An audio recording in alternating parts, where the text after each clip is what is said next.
ajjeesan mee maali bu'aan isaanii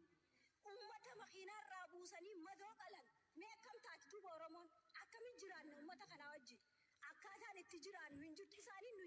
nuti isaan hin jibbi ammoo nama si jibbee wajjin dirqiin jiraachuu hin dandeessu ollaa nagayaa taanee hojii jiraachuu ni dandeessu yoo olluma nagayaa sanuu beekan nagayaan barbaadu manni akka jaarraa abbaa gadaa jee ormi korkarroo nyaataa jee anfarroo korkarroo qabanii nagayaan fedhanii jee arraas baruus ummanni nagayaan barbaadu kanaaf nagaa isaan hin barbaadan nutis nagaa isaan hin barbaarru impaayira afaan qawweetiin cabe afaan qawweetiin cabsineeti oromiyaa walaba